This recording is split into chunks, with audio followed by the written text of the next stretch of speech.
จากที่ท่านผู้ชมเห็นอยู่ตอนนี้แม่นอยู่ที่ถนนดงนาทองหาน้องพญาโอ้มาเที่ยวนี้นี่เจ้าปึ๊ดเดียวหนึงแล้วว่ามีการก่อสร้างตึกอาคารสูงอยู่นี่ล่ะแต่กี้มานี่บ่เห็นเจ้าเฮาบ่ได้มานี่ประมาณเกือบ3-4เดือนนี่ล่ะเจ้าเดี๋ยวสิอัปเดตให้เบิ่งเด้อตอนนี้ถนนดงนาทองน้องพญาก็เห็นได้ว่าทุกอย่างก็มีการเปลี่ยนแปลงไปหลายเติบเดะนี่เปลี่ยนแปลงบ่อนใดบ่อนว่า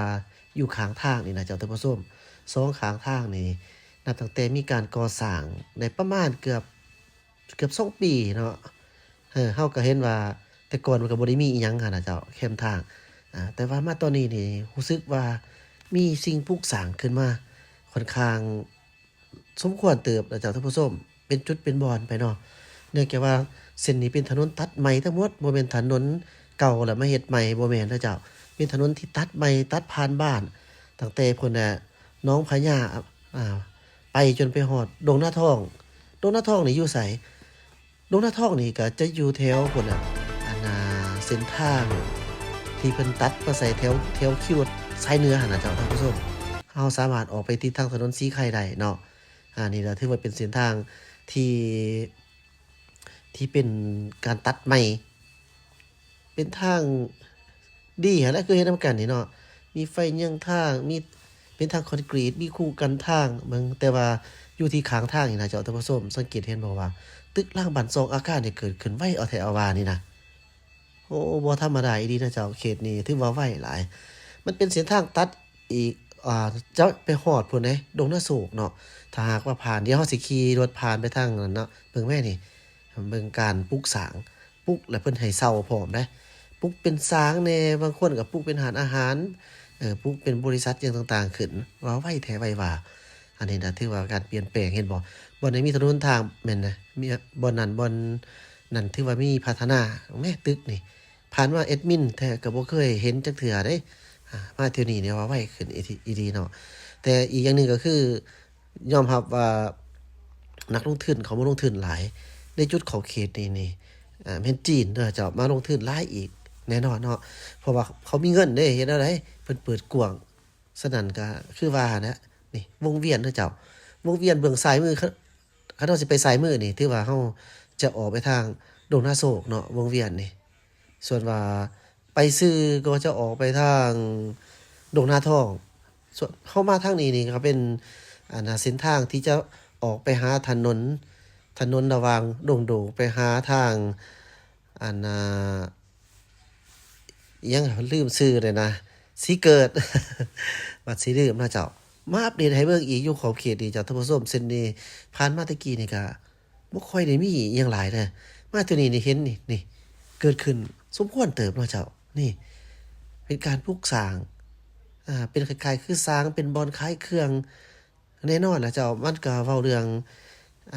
เป็นอาคารที่ค่อนข้างใหญ่แล้วก็มีสินค้าอ่า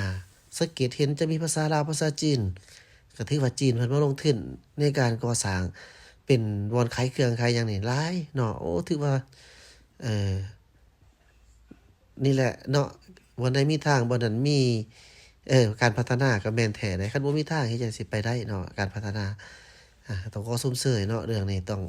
เฮ็ดทางให้ได้หลายเจ้าเนาะต้องเฮ็ดทางเน้นเฮ็ดทางให้ได้หลายแบบบ่อนบ้านก็อย่าเถาะถึงว่าเป็นเส้นทางหลักก็อย่า เป็นเส้นทางในบ้านต่อบ้านจังซี่ก็ห้วยคันทางดีนี่มันก็ไปมาสะดวกอยู่ทางเนาะเศรษฐกิจมันก็จะไปไวเด้อเจ้าท่านผู้ชมเพราะว่าการขนส่งมันหลาบลื่นดีประมาณนี้เด้อเจ้าเอาเดี๋ยวเราไปเบิ่งตืม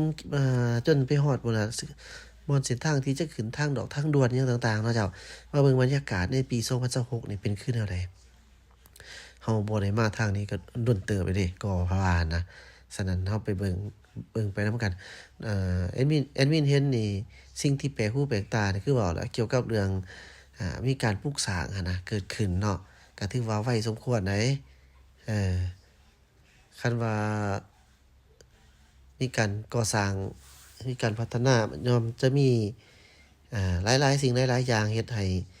ประชาชนมีทางเลือกหลายเนาะสินค้าห้างร้านยังคือกันนั่นแหละเนาะถ้าหากว่ามีการแข่งขันกันหลายขึ้นราคามันจะบ่แพงขึ้นมันจะลดลงเนาะเจ้าท่านผู้ชม ตอนนี้เราก็มาอยู่ที่ เส้นทางดงโดกหาทางสีเกิด อีกบ่ดนเฮาก็จะฮอดบอนแยก4แยก ไฟแดงสีเกิดมาเบิ่งนํกันตอนนี้ว่าสีเกิดนั้นเป็นแนวใดเพราะว่าเส้นทางเฮ็ดใหม่เนาะ13เหนือ แต่สีไข่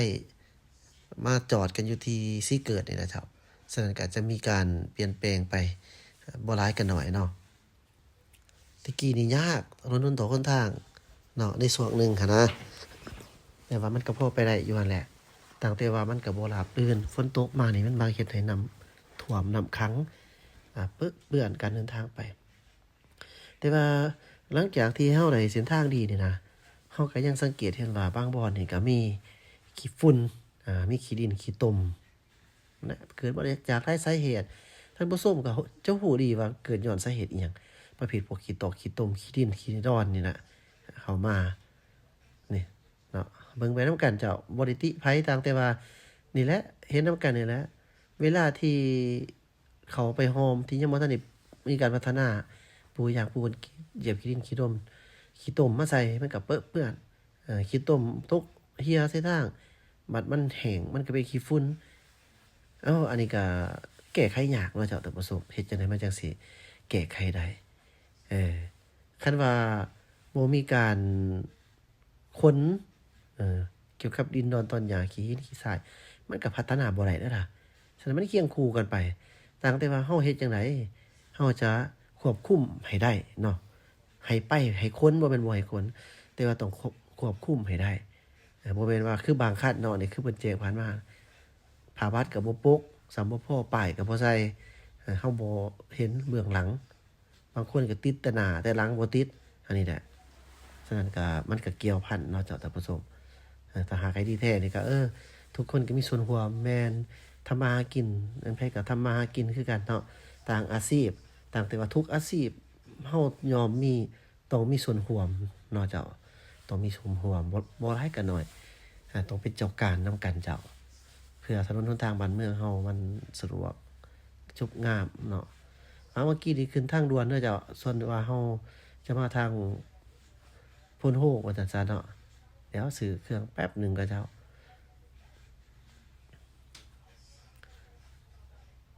นี่ถือว่าภาพบรรยากาศเนาะ บ่กินได้ลูกอ่ะ ตอนนี้บินซื้อแนวกินเนื้อย่างแล้วก็จะไปดื่มเขาเห็นเส้นทางหลายเนาะเขียนเส้นว่าคนหูบางเวียง ลูกกิน เป็ บ่ น ได้ ป้ายแบบข้างทาง แก้วอันนี้จ้ะ เห็นแล้วก็รู้สึกว่าโอเคชัดเจนเดี๋ยวมึงถนนคนทางก็ชัดเจนสะดวกสบายแบบนี้มันก็ง่ายในการกู้อยู่ต่าง เจาะอะไรที่เป็นอย่างเพื่อนเฮียเนาะ ๆอยู่แถวๆนี่แหละ เจาะให้น้องไหมมันก็ยากเลย ช่วงหนึงเคยเห็น เป็นจับดีๆเย็ดคว่ำ เป็น ไอ้ คน นั่น กวดกวดไปกวดมาเลยไม่บอลยังเททุกของโอ้อันตรายนะเจ้า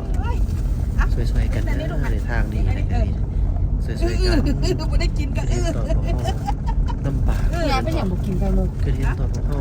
บ่มาก ลำ กว่า บากในเด้อในการ เฮียต้องบ่มาก ใส่ถนน ซื้อแต่ละเทื่อมันก็บุ ที่ กิน สุดที่ผ่านมาตอนนี้เฮาได้ดีแล้วจะสวยกัน อย่างนี้ ปรักษามันจะสิคงทนนะเจ้ามันจะสิคงทนเด้อเนาะ ลูกเบิ่งเป็นโค้งเนาะ ถนน13เหนือ บ่มี เอาขอบใจที่ตามรับชมสบายดีเจ้า ส